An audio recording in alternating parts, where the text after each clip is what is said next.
back to a sport that's given me so much in my life. Wrestling is actually the greatest sport in the world, and it will prepare you the best out of anything to prepare you for life. I didn't realize it when I was wrestling, but as you get older, you realize sometimes life's going to throw you to your back. And it's going to be how you respond at that time when you're on your back, what's going to make the difference in your life. And I came here today to basically dare you to dream, to dare you to believe in yourself, to dare you to give everything you got to the sport, and to see what happens. I did when I was your age, and it would happen to be the most valuable thing I ever did in my life. And I just wanted to tell you a quick story about my wrestling story, my short wrestling career, and my long wrestling time after, the long time after wrestling. When I was in 6th grade, there was a coach who was my social studies teacher, became a first-year wrestling coach. His name was Joe Hurley. Never wrestled a day in his life. He asked me to come out to the team. I didn't know anything about wrestling. His way of telling me to come out to the team was to match me up first day against the most experienced wrestler, a kid named Butch Jenk. Mean, strong, physical kid, and he put us in a match. And I had no idea how to wrestle. And I remember after the match, my arms were exploding, my chest was on fire, my lip was bleeding, my nose, my lip was fat, and I just wanted to run. I just wanted to walk away.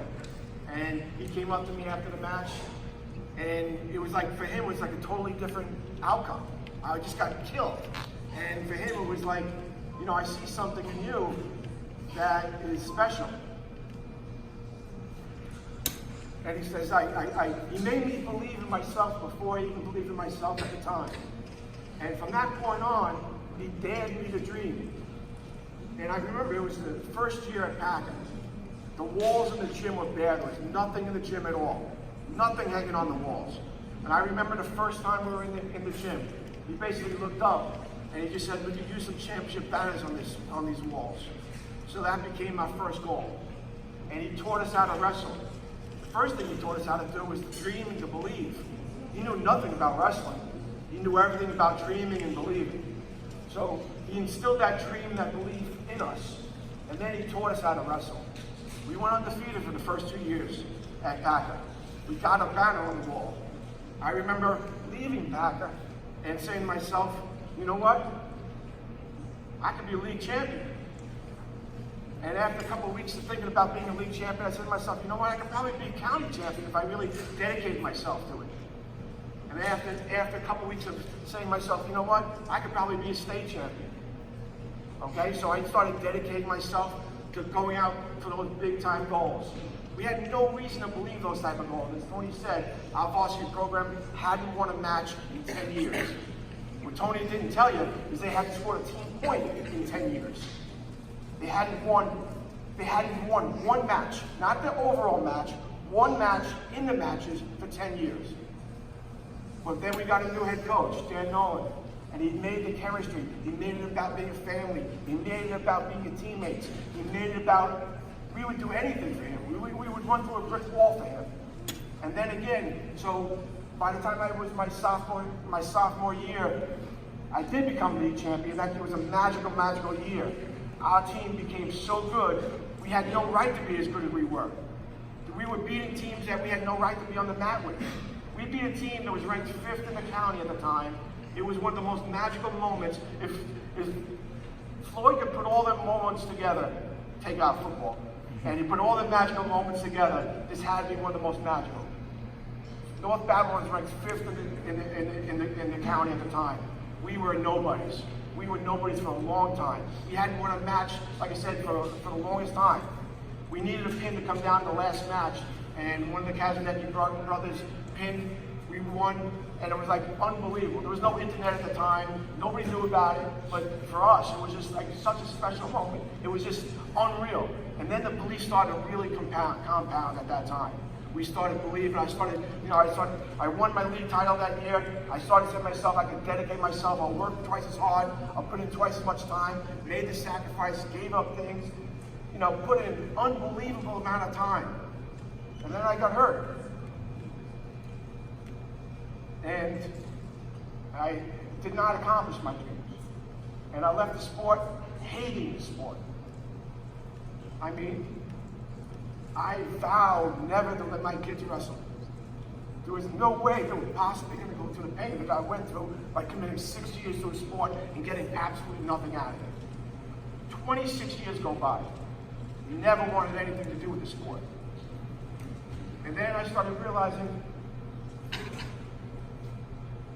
how much the sport gave back to me that I never realized before. 26 years later, I am happily married, 4 kids. My oldest daughter's 19, came back from college, comes home from work one day.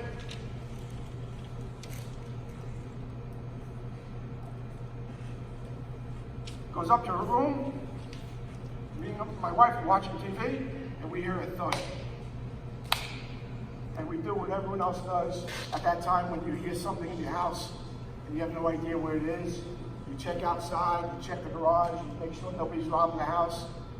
We do all that. A couple of seconds later, another thud. What we didn't realize was the first thud was my daughter going into a seizure and hitting into a closet door. And she fell into a closet door. The second thud was the closet door unhinging and hitting the floor. So we rushed to the hospital. They induced her into a coma to protect her brain. And we spent the next 141 days at her bedside doing everything we possibly could do in order to keep her alive and fight for her. While doctors are telling us, you have no shot, you should give up. The odds are extraordinary. You will never beat this. That's when the wrestler in me came out. I played football, and like I said, there were me and people on our team. Tony said, there were football players, there were baseball players, there were soccer players. I played football. I've never considered myself a football player. I played baseball. To this day, I don't consider myself a baseball player. I consider myself a wrestler. And wrestlers know how to fight. And wrestlers know how to go out there and face an opponent bigger than you and do everything you can to win, no matter what the odds are. And that's what wrestling is about. It's about becoming the best version of yourself. It's going out there. Every person in here, if they live long enough, unfortunately, life is going to throw you to your back. There's nothing you can do about it.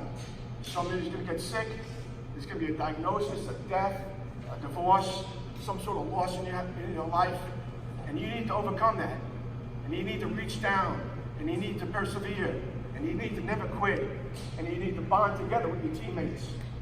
When you leave the sport of wrestling, life is now your opponent. And your teammates are your family. And you got to do anything for them. So it took me 26 years to understand what this sport is about. It is not about state championships. My son won a state championship. I'd much rather him be a great person and pursue being that type of person in his life. Okay? When you're wrestling, you think it's about going out there and pursuing a tournament championship, a county champion, a state champion, a national champion. And you have to believe it's about that. Okay? Because if you don't believe it's about that, you'll never go through the pain and torture. You never learn the lessons that you're going to need. You have to understand, wrestling is about preparing you for life. There's nobody other than your parents who are going to prepare, nothing, they're going to prepare you better for life than the sport of wrestling. You're going to need to be at your best when you're at your worst. You ever not eat for a couple of days? You need to have the energy, right? You ever suck weight and feel like garbage and then have to go out and wrestle? Well, that's life, right? You ever have to feel that you've given everything you've got, you have nothing left, but then you realize you have so much more work left to do? That's life, right? You ever have to go out on a mat knowing that the person out there is bigger and stronger than you, and you still have to try to win? Right? That's life. All those situations, your will has to come out. And the only way your will comes out is if you believe in yourself, and you believe, and you have confidence, and you dream. Now, when you dream, your life, everything in the world starts happening to make that dream come true. Everything. Like I said, when we started to set goals, and when we were in high school, we set goals, everything started to break our way. Okay? And then, sometimes you need to persevere. Dreams just don't happen. They don't happen all the time. You fail. You're going to learn more from your failures. Right? When you wrestle, every single time you lose, you inspect why you lost. You make adjustments. You go out there and you make adjustments. You work harder. You dedicate yourself some more. You don't just do the same thing over and over again. Same thing in life. You go out there and you make adjustments. You don't stop. You keep dreaming. And when you dream big, magic happens. Because you have to reach down to your full resources in order for you to become the best version of yourself. You're never going to get anything by dreaming small and not having dreams. The part of the dream is pursuing the dream. That's what makes you the best version of yourself. So whether you never won a match in your high school career or you won a national championship in your high school career, you have to go out there and become the best version of yourself. Everyone's best version is different. Some guy's best version may be a national champion. Some guy's best version may be to make the team. But when you become the best version of yourself, you find yourself. You realize what you're about. So when you need it the most, you have those resources available. You know how hard you worked. You know what you put in. You know the dedication, the sacrifices, what you've done, and you earn it. And you realize that what you go out there for and you fight for, you're never going to give up on your dreams. And my dream, like I said, was to get my daughter back to a full capacity. It's been 10 years. We're still fighting that dream. But like I said before, I'm a wrestler, and every day we fight. The wrestlers know how to fight, and they know how to win. And that, to me, is the reason I wanted to be here tonight, to give back to you guys. To let you know, dream big, pursue those dreams, give everything you've got in those dreams. And funny, because the rewards you think you're going to get from this sport are not the rewards you're going to get. They're going to be much, much different. I never got to step on a podium for 6 seconds to get my hand raised as a county or national champion or state champion. Instead, I got something much, much greater. I got a lifestyle. I got a way to live life.